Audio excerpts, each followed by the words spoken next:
Hi, welcome to this week's session of Into the Word. So that today we begin a new series and topic on the life and times of Daniel. And so today we want to start off in maybe a little bit of a non-traditional kind of place. And so I want you to go ahead and begin. We're going to kind of take ourselves back. For maybe some of us it might be a little longer, so others it may not be quite as long. That I want you to reflect back to your high school self as much as you can, to put yourself in that role and ask yourself these following questions. That how would your high school self have answered these? Someday I hope to live in. How would you fill that in? Maybe it's someday I hope to live in a mansion. Maybe it's someday I'd hope to live in anywhere but here. I don't know.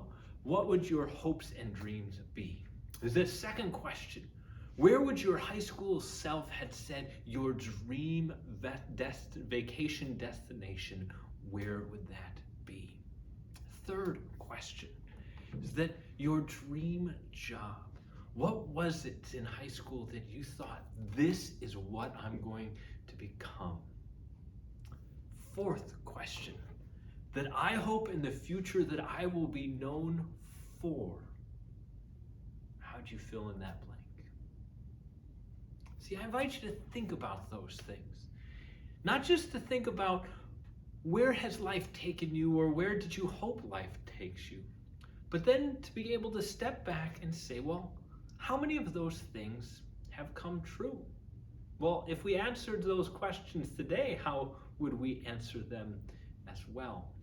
Is that they're questions of dreams for the future. Those things that we want, that we hope for, that we desire. Those things that maybe they've come true, maybe they haven't. But the deeper question is this, that as we think about hopes and dreams and the aspects of life ahead, especially for those young people with all of life that is still waiting for them, the question is that how would you feel if you didn't get to do any of those things? Not just maybe those things didn't come true, but even today, your hopes and dreams, what happens? How would you feel if you didn't get to do any of those things? I mean, what would our reaction be if our hopes and our dreams were simply taken away? See, I invite you to pause, reflect on that. Think about, how do you handle when life doesn't go as expected? When your hopes end up being simply something dashed on the ground? That how do we respond to those situations?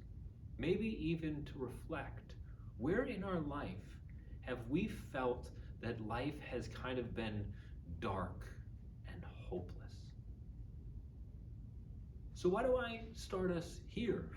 Why do I begin asking these questions? See, we each have our own personal experience of handling loss, of handling difficulties, of handling things don't turn out the way that we expect. See, now Daniel, as we come into his life, we must realize the experience that he must have been going through. That we need to take a step into his shoes to be able to truly grasp all that he is now going through. And most importantly, how he now reacts. So when we begin to look at the book of Daniel, there's three themes that I want to at least bring to the forefront as we read together the very book. Now, I understand that so often that we go into the scriptures, we expect and we just simply know that we're going to be talking about God, we're going to be talking about forgiveness, we're going to be looking forward to Christ coming. We look for certain things that we expect preaching, we expect to hear of prophets and miracles and this and that. But there are three things that I think come through very strongly in the book of Daniel that maybe sometimes we just don't even think about. Is that those three themes that I want us to be able to at least reflect upon a little bit is the importance of culture, is that the importance of vocation and the importance of youth. Because when we begin to look into the book of Daniel, that it is more than just an account of God's action in the life of an individual. That it's more than just simply the history of God's work in the midst of his people of Israel and what happened when Babylon came in and took so many of their young people. That there is a bigger picture here about how does Daniel live in a culture that does not support his faith. That how does Daniel carry out his vocation and calling no matter where he has been placed? And then finally, how is it that we value that gift of youth and young people in the church, not just of the future, but in the church of the present? And so let's go ahead and dive in to Daniel chapter 1 today. See, in the 3rd year of the reign of Jehoiakim, king of Judah, Nebuchadnezzar, king of Babylon, came to Jerusalem and besieged it. And the Lord gave Jehoiakim, king of Judah, into his hand, and with some of the vessels of the house of God. And he brought them to the land of Shinar, to the house of his God, and placed the vessels in the treasury of his God. So how does Daniel start off? It starts off with the dour message of simply dashed hopes and dreams as Jehoiakim is now indeed captured and the city is besieged. And now even the very vessels of the temple, the holiest and most precious possessions of the people of Israel, have been now taken away and put in the house of another God. And so we now hear, then the king commanded Ashpenaz, his chief eunuch, to bring some of the people of Israel, both of the royal family and of the nobility, youths without blemish, of good appearance, and skillful in all wisdom, endowed with knowledge, understanding, and learning, and competent to stand in the king's palace and to teach them the literature and the language of the Chaldeans. That's the Babylonians, if you haven't heard that term before. And then the king assigned them a daily portion of food that the king ate and of the wine that he drank. Then they were to be educated for 3 years, and at the end of that time they were to stand before the king. Among these were Daniel, Hananiah, Mishael, and Azariah of the tribe of Judah. And the chief of the eunuchs gave them names. Daniel he called Belteshazzar. Hananiah he called Shadrach. Mishael he called Meshach. And Azariah he called Abednego. And so when we begin to think about what happened when this young man by the name of Daniel was taken and captive and taken away, what is it that we see Daniel lose? Of all of the things that are there, what is it that Daniel now has taken away from him? That we see all of those things of his identity, his culture, of his religion are taken from him. That he is taken from family and friends, is that no longer is there hope of nobility, of royal family, that there is no hope there for him for whatever expectation was there for his life to come. That his hopes and dreams were taken, and the very nation that he loved was now a far away, distant memory. That even the very nature of his culture, the things that he assumes to be true, that no longer will he be able to use his language, but he must use theirs. No longer can he dress the way that he is accustomed to. Now he must wear their clothes, eat their food, and even be named their names. And above all that is that now no longer does he have the temple. No longer does he have that worship that is a part of the temple. No longer does he have that community of faith that is there to help support him. That we hear of these men, of Daniel and Hananiah and Mishael and Azariah, and we think, well, they must have known one another, or they must have been friends. We hear of Daniel and his friends. But there's no indication that these four men either knew or didn't know one another. We simply don't know. How well would they have known? How supportive to one another could they have been? Is that certainly this occasion brought them together and brought them support, but it certainly wasn't the community and family and people that were once a part of their lives. So the question is that why were all of these things taken away? I mean, even down to the very thing of why were they given new names? Then what do we see? That we see that the name Daniel was one that meant God is my judge. But Belshazzar means Bel, protect his life. Is the same thing Hananiah means the Lord shows grace, but Shadrach means the command of Aku. And Aku was the moon god of the Chaldeans, of the Babylonians. Is that then you had Mishael, which means who is like God, whereas Meshach means who is like, who is as Aku is. And then finally Azariah means the Lord is my help, whereas Abednego means the servant of Nebo, or Nego, depending on how you pronounce that. But again, what is it that is done? The very things that testify not just only to their identity, but to their very faith and their hope and their very religion is now what?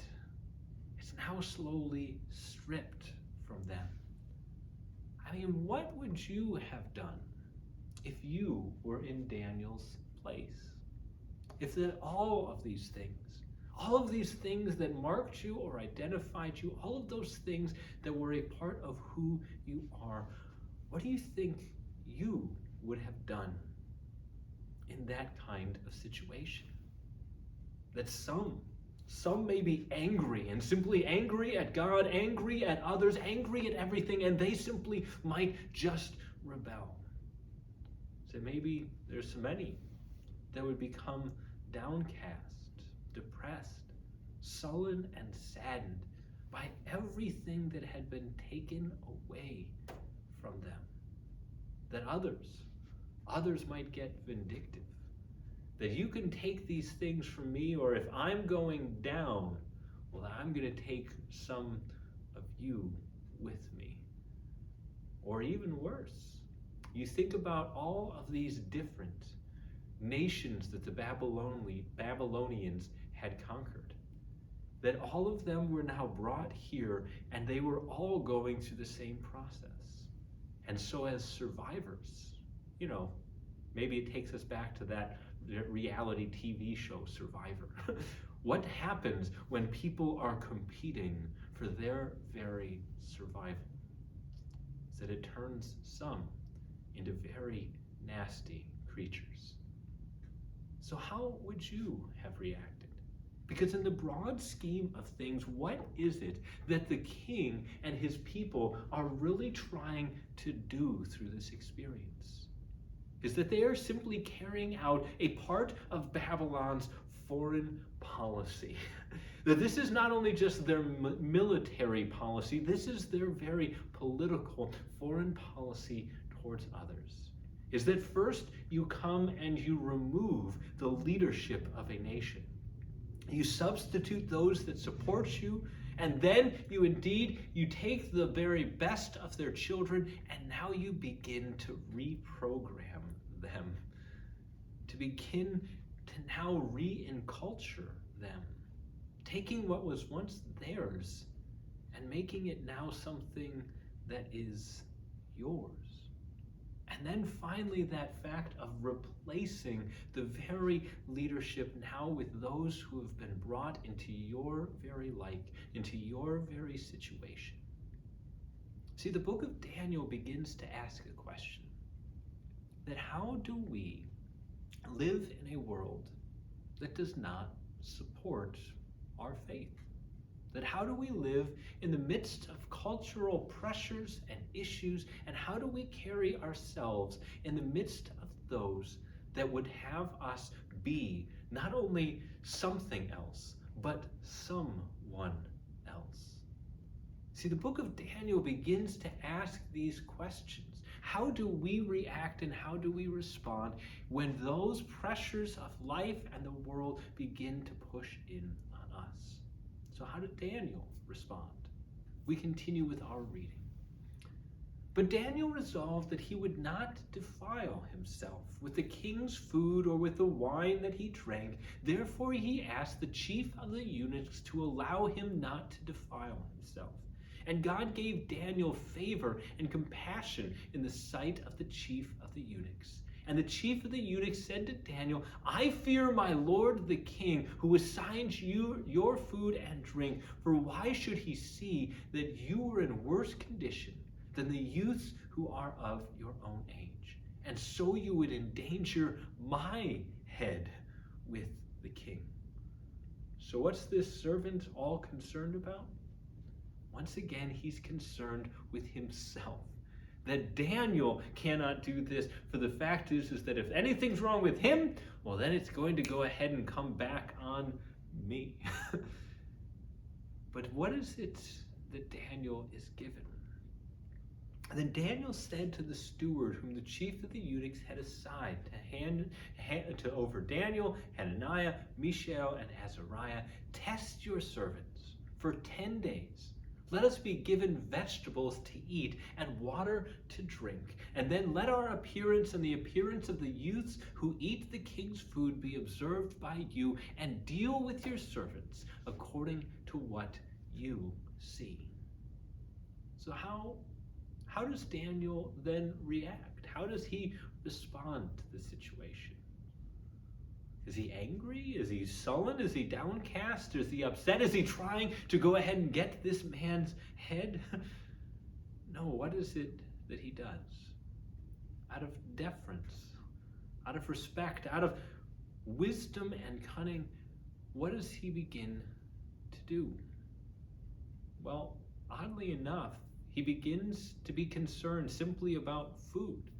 Now, this is the best food of the entire land. I mean, if anyone would say that I want to eat off of that buffet, I'm pretty sure many would say I would want to eat off of the king's buffet. But not Daniel. But why?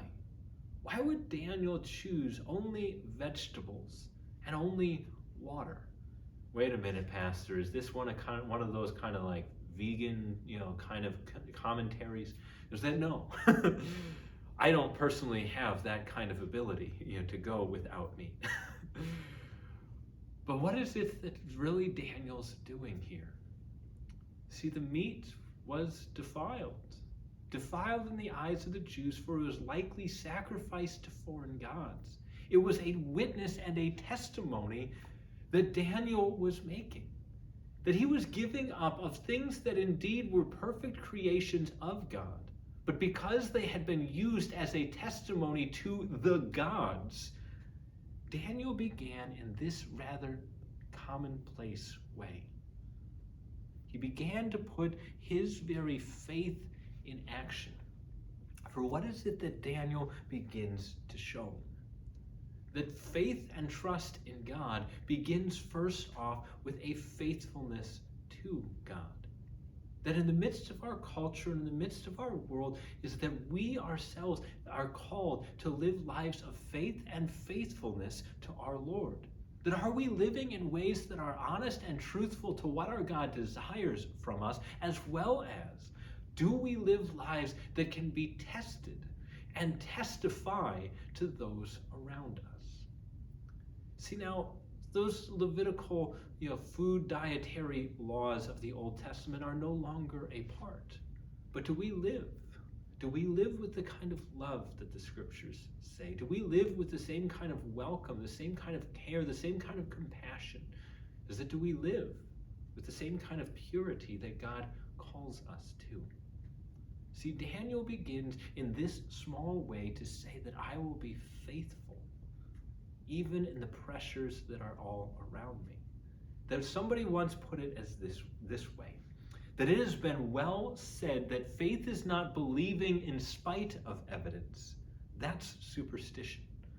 But obeying in spite of consequences. See, faith doesn't simply just mean belief. Faith also means trust, obedience. It means a faithfulness. That we have faith in God because he has been faithful to us. And God has trust in us as we are indeed faithful to him. And so Daniel is willing to accept whatever may come and whatever the world might throw at him for the very fact that he is willing to commit himself to God's care. What's his vocation? Well, it's to learn and grow and to learn the language, learn the literature, be prepared to advise and to do all. But Daniel is not willing to do it at the very expense of his faith. He does it in a way that is both God-honoring as well as in a way that is caring for others. So what's the very outcome? Is this, so he listened to them in this matter, and he tested them for 10 days. At the end of 10 days, it was seen that they were better in appearance and fatter in flesh than all the youths who ate the king's food. And so the steward took away their food and the wine they were to drink and gave them vegetables. Yummy. Is that as for these 4 youths, God gave them learning and skill in all literature and wisdom, and Daniel had understanding in all visions and dreams. At the end of time, when the king had commanded that they should be brought in, the chief of the eunuchs brought them in before Nebuchadnezzar. And the king spoke with them. And among all of them, none was found like Daniel and Hananiah, Mishael and Azariah, for therefore they stood before the king.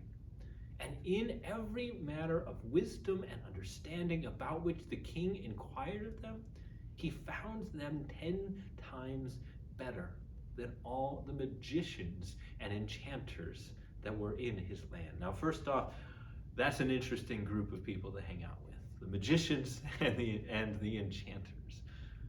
And so what is it that we see here?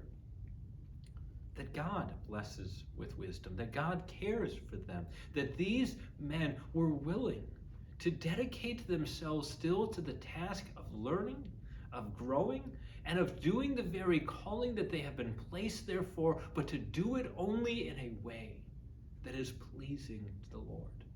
See, when we begin to ask those questions, in a world of culture that presses in, are we going to let it shape us, or are we going to seek to shape it? That in a world that calls us to live our vocation, to simply serve us, or to bring in enough money, or bring this or that glory to us, that are we willing to live our vocation in a way that is not honoring of ourselves, but in a way that is honoring of him? And then finally, do we give thanks for the gift of youth, that these young men, who probably could have been in junior high or high school at this time, that God used these young men, just like he used Joseph so many years ago, to now bring into the very seat of power within the world at the time, the very message and the very hope that would be ours in Christ Jesus. See, God was working things together. If you don't believe me, just look at verse 21. And Daniel was there until the first year of King Cyrus. Now, I bet you most of us probably read that verse and we just go right by. It's like, okay, well, he was there until the first year of Cyrus. Well, when was the first year of Cyrus? See, that was probably, I think, like 539, 537 BC, something like that. See, the thing is that Daniel was probably taken from his home at about 597 BC. So what is it that we see? We see all the way from roughly 600 BC down to 540-ish BC. 60 years of God having placed a wise, young, faithful Jewish boy there at the work of the very center of kingdom and culture and power. See, even when God's temple was being invaded, even when God's people were being faithless, that God was still at work in Daniel's life and in our life too. That God invites us today to turn in trust to him as we commend our own vocation, our own service, our own life, that we may live to his glory and pleasure, that as he has been faithful and loving towards us. Well, thank you so much for joining us today, and may God's blessings be with you as you continue to look deeper this week in Daniel chapter 1.